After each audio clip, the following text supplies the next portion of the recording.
Wow, welcome, welcome, welcome, welcome. This is Pastor D, your prophetic purpose pusher, coming into your safe space. We have been having a fantastic time. We have been having a tremendous time hearing people's story in the safe space. Well, listeners on the podcast, listeners on the podcast, we have in studio some extra special guest to my husband and I. And we are going to continue on the topic of the principles of marriage. The person who orchestrated marriage. How does marriage look? What's marriage like? Who should marriage reflect? How should we live in marriage? How should we function? How should outsiders see two people that are in covenant? What story are they gathering? What information are they gathering as they are watching interactions? We are in the safe space. Barna states that over 60% of Christians end in divorce, and that 70% of Gen A's are shacking up, living together without the marriage vow. What's happening? What's going on? Today we're going to explore different lives, different story, and we have Stephen and Brooke Caldwell. Oh, I love them. I love them. I love them. And you will get to love them as well once they share their beautiful story. You know, I'm reminded of Goma, such a troubling, but such a Lord that loves so compassionately, never giving up, never throwing the towel.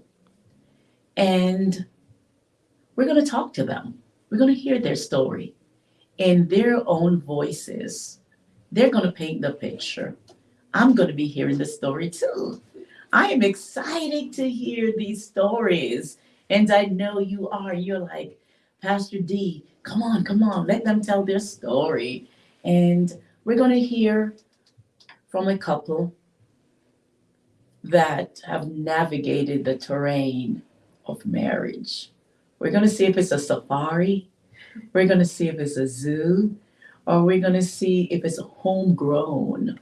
So buckle up, pull up, take a seat, and let's go. First, I'm going to introduce to you the lady before we introduce the man. Now, Brooke, let the listening audience know who you are and we will get started. Well, I am Brooke Caldwell. I am from Lincoln, North Carolina, and I am a wife of Stephen. I love to minister to people. I'm an author and a speaker. Wow, see, we're getting warmed up. And Mr. Stephen, talk to us. Well, I do grading and building, so I'm actually I come from a family of seven, plus kids, and so I seen my dad and mom. I never seen them argue but one time, and at that one time, I really just, I mean, nobody at our dad and mom never would say the D word, divorce word. And but that one time I actually thought, oh my goodness, that was the first time I ever seen them argue, and it was scary as a kid. And it wasn't but just maybe a little argument, but I'd just never seen it. And so in that, I just knew what I wanted whenever I got older. I knew my dad taught me, and Mom taught me how to make your marriage your priority. And so when I was younger, I used to go to my papa's a lot and work in his woodshed. And I'll never forget one day right before I got married, he told me, he said, Stephen, 1 Peter 3:7, always remember that verse. If there's anything between you and your wife, God don't hear your prayers. And that one verse actually changed my life forever. And so I'm actually, my dropout, quit school when I was 16 and went to work, and I do grading and building, and so I'm more in the business realm side, I guess. And but when I was 24, I married the love of my life, and so I feel like that I made a whole lot of mistakes since. Wait a minute, you've been married since you were 24? Yes, ma'am. Oh, Brooke, you must have been a charmer. I'm going to come back to your story. Now, Brooke, talk to me about, you are a speaker, a singer. You didn't say that. Let me just put that in there. Oh my goodness, we're going to talk about that too. But Stephen said 24. Yes. Talk to me about when you first saw Stephen. What happened? Butterflies? Oh, absolutely, absolutely. Our families grew up as best friends. We attended the same church our whole life, and Stephen is 7.5 years older than me. So to a 16-year-old girl, it's just a dream to have somebody like that even talk to you. And so to ask me out, and his intentions were very clear when we first started dating, that this is real. This is not just a dating. I'm pursuing you as a wife. And so we didn't date very long before we got engaged. How long was that courtship? I think our first date was April the 4th, and then we were married in October. So Wait a minute. April, May, June, July, August, September, October? Yes. Who? Stephen, let me find out. You're a quick mover. So, because we got to paint a picture for the audience to hear that the possibilities are romance and love and friendship and all that are possible still. So here, Brooke is 16 and just wide-eyed that you are now saying that, oh, so tell me when she caught your eyes. Talk to me about that. Oh, wow. She always, and I know this sounds, oh my goodness, coming at 24 now, looking back, I'm thinking, my goodness, this maybe looked really weird at the time, but at the time it didn't feel weird. I just loved her. And I remember talked to one of her friends at church one night, and my brother and her dad was best friends, and so my brother went over to her dad's house, and he said, Brooke said something about you talking to a friend of hers. And I said, why? And he said, I don't know. And I didn't know she liked me. I really didn't. And I told my brother, I said, Bud, if you give me a date with her, I'll give you $4,000. And he said, write me the check. So I went into the truck, and I got my checkbook. I wrote him a check, and he called. You want to? Yeah, come on, fill in the story. Whoa, I love this. Well, he called my dad, and I got my dad's permission, and if it was okay. And Dad said, "Yeah, you'll have to ask Brooke." And so he did. He called me that week, and he had said he wrote out a list of things to talk about. So he would know what to talk about. After about 30 seconds, I ran out of things to talk about. And so I was so nervous to talk to her, and I was never nervous to talk to a girl. I never was. But there was something I knew I just didn't want to mess up. And I just knew with everything in me at that time, I just knew that I loved her. And I couldn't say that because now looking back, it looks like I was maybe a child, whatever you call it. Whatever you call them people. But, Yeah. at that time, I just knew I did. And so we talked, and our first date, I took her to a praise team. What? Not praise team. All All Praise. praise. It was a place, a bunch of churches got together in our community, and they had singing. And so it was a lot of churches come together at our Yeah, our convention. community center. Community center, and I took her to that. And I guess about a couple months later, I went down. Me and her talked about getting engaged. Wait. So this is a beautiful love story. And so you're 16. Are you finished with high school by then? No, I'm still finishing school. So you're finishing school. Yes. And now you're presented with the man of your dreams. Yeah. And I mean, he's senior to you in that time, right? Yeah. And he's pursuing you. You knew his family. He knew your family. So he wasn't really a strange person. And you are in love. I mean, who wouldn't be in love? I mean, look at the beauty here sitting next to me, right? And so you made a list of all the things you're going to say in 30 seconds, not a minute. You were done. 30 seconds. You ran out of words. You were just in awe of her, right? You just couldn't keep your eyes off of her. Because, I mean, I still see the look. And so you took her to a church event. I love my church people. And so you took her, and you didn't think that's strange No. because you grew up in the church. Right. Yes. Yes. We both. I tell people I don't remember a time where I didn't know who God was, and I don't remember a time I didn't know who Stephen was. So it was just the familiarity of everything. Oh, I love that. Yeah. Oh, that is so precious. I love that. Okay, so continue. So it's a couple of months, and your dad gave you 1 Peter 3. That's my papa gave me that. You okay?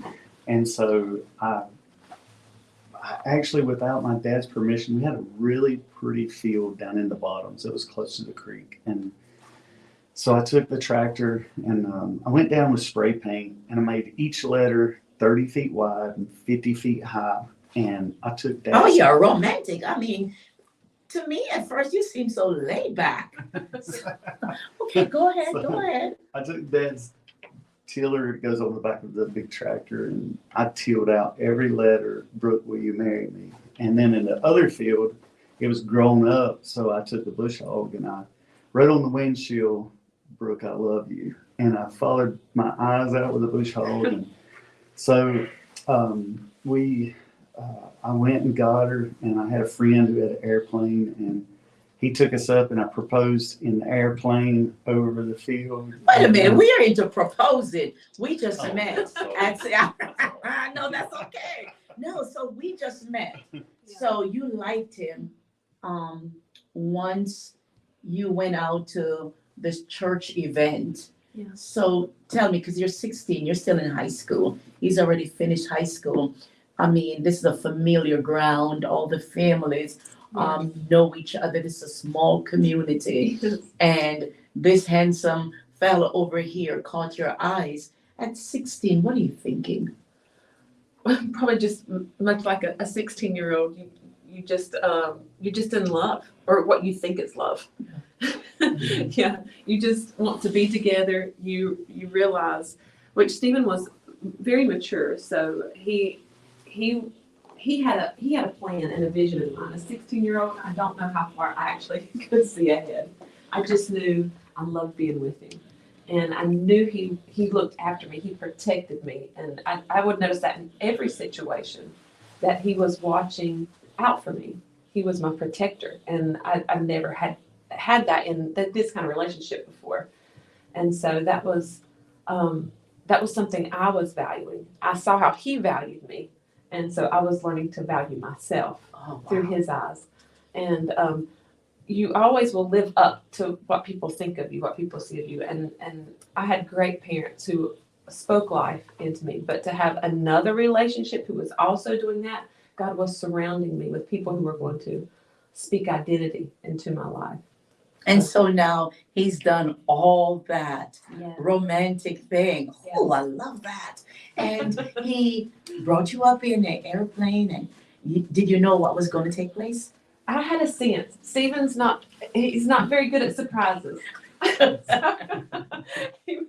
he kind of gave hints away without, I don't know if he meant to, but I knew I was going to say yes, so it didn't matter. Yes. So that was an easy yes.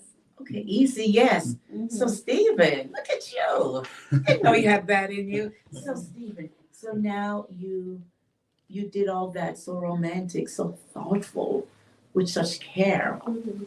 and you were willing to give your brother like $4,000. Man, you're holding the bag. I'm glad I know you. And so now you propose the love of your life. You are all in. How long after you got proposed? Talk to me about the courtship to marriage. Well, it was very short. How Yes. short? From August to October, Yeah, that was our engagement. yeah. So because, can I? Yes, go ahead. So because we were raised in church, we knew it was wrong to have sex before marriage. Okay. And so in our brilliance, we decided we would secretly get married. That way we wouldn't be breaking God's command of no sex before marriage. And didn't realize what we were also planting seeds of just a lot of other hurts that we didn't know we'd have to navigate through. So in our minds, we would get married, not tell anyone, still go through with the wedding a year and a half later when I turned 18. And when you get married, you don't realize a covenant takes place and God does something also spiritually as it is happening physically. So we were joined together as one. And so when he would have to drop me off at my 10 o'clock curfew when we were married, it began to get a little more difficult. Oh, sneaky, sneaky. I love this. Oh, so, man, this is amazing. Because now you guys want to honor God's word. You guys knew that you wanted to spend eternity together. I mean, at 16, it looks like a long time, right? Eternity together. So you covenanted together and you decided, I don't want to break God's law. And in not breaking God's law, we wanted to be together. And so now you're navigating all this, the changes of we're husband and wife, but we can't tell anybody, right? And so he had to drop you off. You had curfew, but you're a husband and wife, but nobody else knows. Right. Oh, this plot thickens. I Yeah. Okay, go ahead. You can interject at any time. Yes. You want to take it? Okay. So, like I said, the plan was to wait till June of the next year after I graduated to have an official marriage, and then we still had God in the middle of this. And honestly, when you're walking this out, hindsight's 2020, but when you're walking this out, we really were wanting to honor God, but at the same time, we realized the deception with our parents. So we were slowly telling parents. We told his parents, and they were a little bit nervous for us because they realized I was going to tell my parents. And a 24-year-old and a 16-year-old, there's a little bit difference. And so when we told my parents, they were, of course, shocked. And the closeness that we had all shared, you could see it was kind of like, okay, there was this trust there, and there was, okay, we're going to have to build this relationship back. So I immediately, the night we told my family, I immediately left, and we went off to have our honeymoon. And then when we come back, I still had to finish school. I had just started my senior year, so I was finishing school. Stephen was working, and then we were trying to build the relationships back with our family where we had planted that mistrust and that hurt. And my dad and mom, of course, loved Stephen. I mean, who wouldn't love Stephen? But I think they felt a little, I don't know, sidelined by what we did. I think now they see our hearts behind it. Of course, they do. But it was still something we had to work through. So in marriage, I think every marriage relationship, when you come together, there's so much you have to figure out. There's two people and you're learning to be one. But you put inside of that a lot of family stuff going on. Oh, it's just, added stress to marriage. So Stephen, when your parents found out, how did they take that and how did you navigate that terrain? I mean, we were, I told my mom and dad, they ran off and got married when she was young too. So I knew that they really wouldn't have a problem. Of course, I knew I was 24, so I knew they wouldn't have a big problem. But being the last kid of 7 to get married, it was hard because mom and dad really, I guess they didn't really want me to leave. You know, they wasn't ready for that shock of that. Wow. You know, it took them by surprise, but they knew the surprise it was going to take on her end because they knew that was going to come with a lot of anger. Okay. And our families were like best friends our whole lives. I mean, they were like, we done stuff, went on vacation together. Everything. We was like this. And when we told, it was kind of like the Hatfield and McCoys. I mean, it was like our family and their family. It was just like, it was broken. It was just completely severed. All ties, all relationship, everything was severed. And so me and Brooke was like in the middle of this. And it was like a 6 or 7 year process of just absolute, the most hurtful, painful. I mean, we can't even describe to you how much hurt by what we did, excuse me, by what we did, it caused so much pain in our families that there was so much of us that held so much, we call it, no, I don't know, it wasn't never regret. We would, our whole lives, we would even go back and do it the same way again to have what we got. So don't think I'm saying that. But in that, we carried so much guilt and shame and hurt that there was so much that just, I can't even describe. Do you want to help me out of this whole? Well, it's. I think we got married because we wanted to honor God, and I guess in the way that we did that was, our parents thought we dishonored them. And so quickly we had to determine, first of all, that the result of us getting out of what we did was not going to honor God, was not going to honor our family. So it actually grew our marriage to such a level and a commitment to such a level that there was so much depth that me and her grew and learned in our marriage. Well, wait a minute. So so here we are, and this close family, right intentions, just wrong response. Mm-hmm. And so there's a lot of remorse and a lot of anger and feeling betrayed, like, okay, we wanted to partake of this. We didn't stop this. So this, you springing this on us is like, yes, we knew it would come. We didn't know it would come like this. Yeah. And it's not lack of love. It's the regret of not partaking of all this beautiful leading up to. Yeah. So they might have felt cheated. Yeah. So here, your family's feeling cheated. You're still needing to finish high school. You're sure you have, your family, your mom and dad could quickly understand because they had went away and got married. So that was an easy reconciliation. But on your part, being the female, being the young girl with hopes and dreams and wait a minute, I didn't get to walk my daughter down the aisles, those traditional things, even though we're valuing God, God is all the way up here and we understand our hearts are wanting to connect forever, whatever that looks like.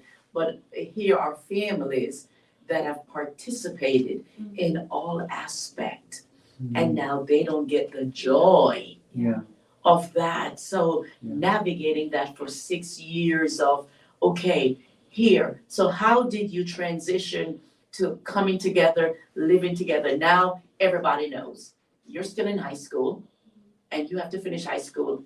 You're working, you're 24, and you want your bride to be with you always, because from you saw her, that was your intent. And of course, honoring God is always premium. It's the top of the list. But we have these family dynamics that we can't get away from. We can choose a lot of things, but our families, unfortunately, the family you're born in is a family you die in, right?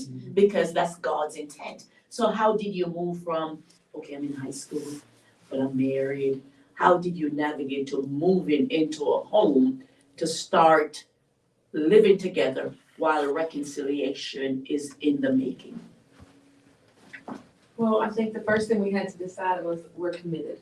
We're, no matter what happens, no matter how hard this gets, we're not giving up on each other. And so, because we were both raised in a Christian home, we knew God had to be the center of it. We really didn't know what that looked like when you're leading a home versus just a child at a home. It looks totally different. So you have to make the commitment. Okay, we've got to get up. We've got to read. We've got to put God first. Even in this hurt, even in this brokenness, we're going to do this. And so I think the first thing we had to decide was we're committed to each other. And then when you realize I'm on your side and you're on my side, you can face anything. You know somebody's got your back. And we understood, to an extent, the hurt that we had caused our parents. And they, like you said, especially mine, who felt maybe robbed of things that they wanted to participate in. And in hurt, you say and you do things that you regret. And I think we just had to see through eyes of grace and understand that we put them in a bad situation. And so we just, and realized we wanted it to happen so fast. We wanted reconciliation so fast and things to go back to the way it had always been. And that's not the case. It takes time to build trust back, to build that relationship back. So, when did you guys started living together in your own space? How long did that take? So here you are. You have two things going on. You have joy of being with the man you love, right? But then there is that undercurrent. Yeah. Where trust is broken, and trust now takes time, and you can't leave that. You know, you have to make steps towards it. Each person have to step one step forward until you come to a meeting ground. And so that took a while for your parents. I can't even imagine as a daughter, you know, I have daughters too. I just, you know, right now currently, I have daughters. So I'm thinking if my daughter came to me and said, Mom, I married the love of my life. Wait, what? Excuse me? You want to put who first, God first?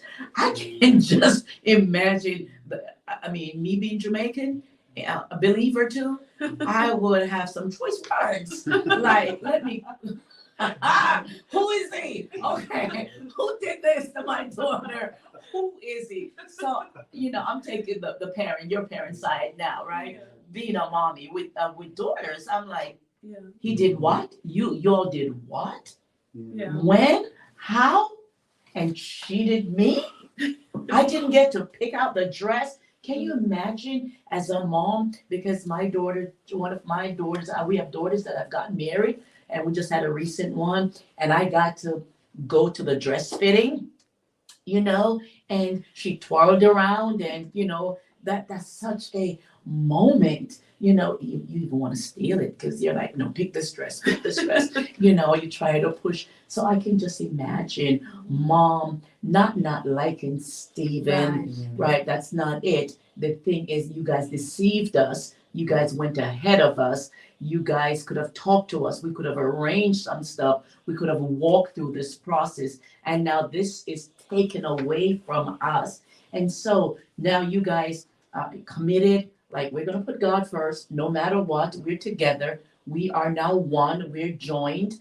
We love one another, and we have family dynamics. And so, when did you moved out of your home into Stephen's home, or how did that work?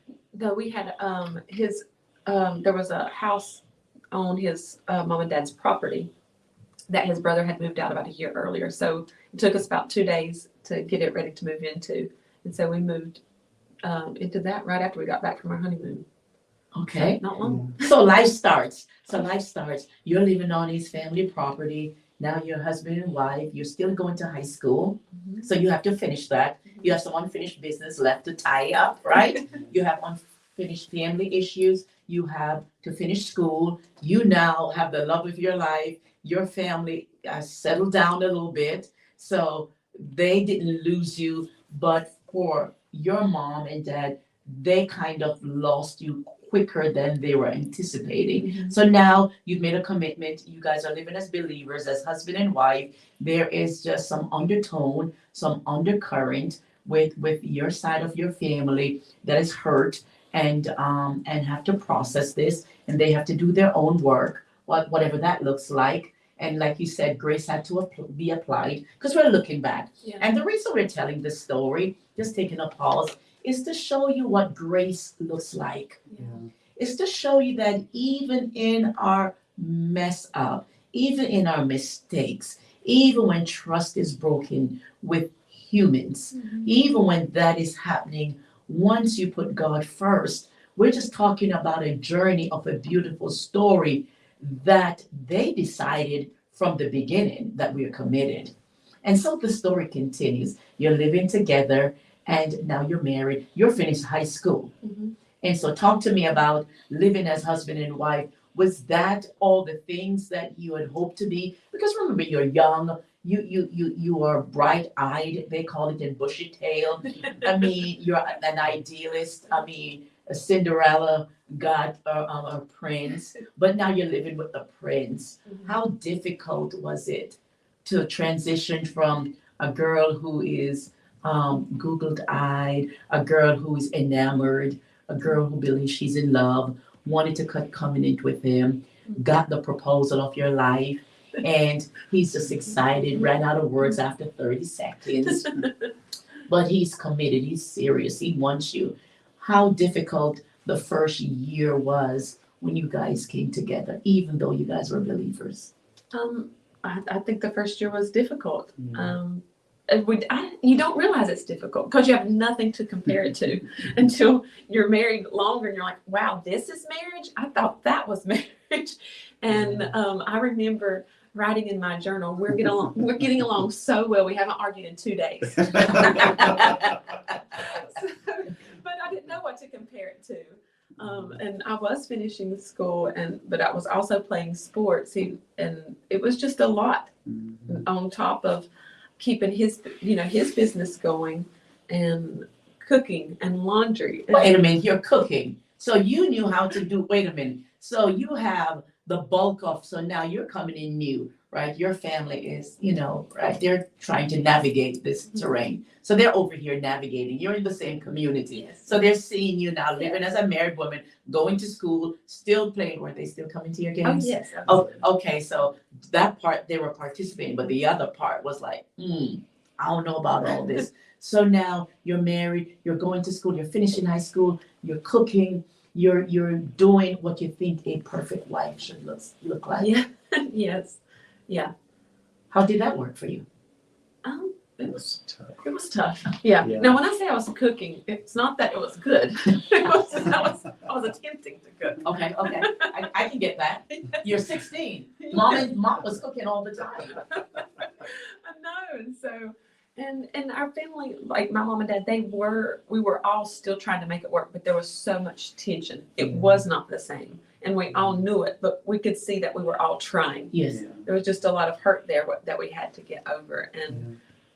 And you could see us all, and there's a verse that comes to mind that God looks at the intent of the heart. And sometimes we take that in the wrong context, like, well, you thought you were doing good, but God saw that was a selfish motive. But in what we were doing, God saw the intent of our heart was to honor him. And so he's so kind that he'll honor that, and he'll also bring reconciliation where there needs to be reconciliation. Yeah. And like you said, if you don't apply the grace of God on your life, you will live in so much regret, because of course there's things that we wish we'd have done different. But like Stephen said, the outcome of the deepness of how our marriage had to take those roots and go down deep and into God. And it made us strong together, but it made us strong in the Lord. Yeah. I mean, the Lord was the only way out So Stephen, Because- I know, but now that you have your wife, you running your business, right? And you see the difficulties. How were you able to navigate this? I mean, were you on the top of the world like No, it was the most, probably, I used to be a very confident person. And it like, how would you say, it just not demoralized, what's the word I'm looking for? It kind of just, it was the most humbling thing because I'd seen what my actions caused. And I don't even know if I should even go this far or not. it's your story. It's But- your story. But the problem is whenever we got married, I mean, there was so much bitternesses in my family and her family towards it was a mess. And I knew that her dad, I mean, it was no secret. He actually joked, but I think it was more than a joke, saying, he wanted to kill me, I mean, really. Like I said that too. That's the human response.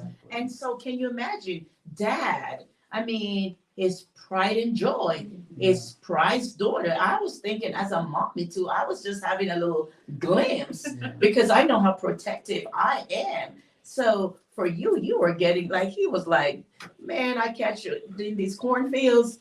I might just run you over with your tractor, right? So I actually went one day to talk to him. He wanted me to come talk to him, and I never forget, he had a piece of metal in his hand. And so I thought, well, this is going to be the end. You and me, we're going to die on this hill. Right? When we were doing one, I didn't know which one it was, but he had the metal, so he had a better chance than I did. But anyway, I left there, and because I told him, he said, I'll just end it right here for you. And I said, well, go ahead. I mean, it got to that point. It was so bad. Yeah. And so I left, and I could not stand him. I really couldn't. I went from loving him so much before we were married, and him and my mother-in-law, and it went to so much resentment because I seen the hurt it was causing her.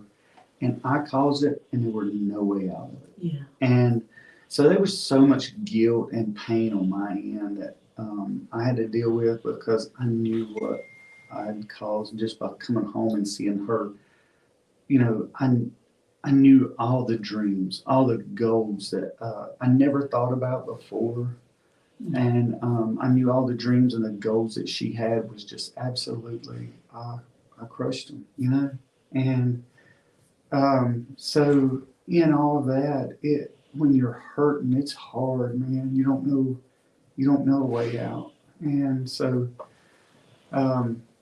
you just have to dig deep in the Lord and just start going after him. And I'll never forget, this is the power of what you can do for others. It was about year 6, wasn't it? Mm-hmm. And I had a foundation I put in and I waterproofed it. And I seen my father-in-law pull up. Well, this time I had a shovel in my hand, and he didn't have nothing. Wait a minute. We're going to, it's a high point that we have to kind of cut in, and we're going to just take a break. I know you're leaning in, and I don't want to be that girl that's going to have to let you wait for a minute to hear the rest of it. But there's a shovel in the hand of the father-in-law. And we don't know what happened, but this is Grace's story. This is where grace comes in. This is navigating life, doing the right things, and the response and the results of it from different people's reaction that you cannot control when you think you're doing the right thing just gets all out of whack. But this is a grace story. And when grace is hovering, when goodness and mercy is following, it gets better. So we're going to take a break. This is your prophetic purpose pusher, Pastor Denise, with your safe space, where hope, love, and faith collides, and where dreams come alive.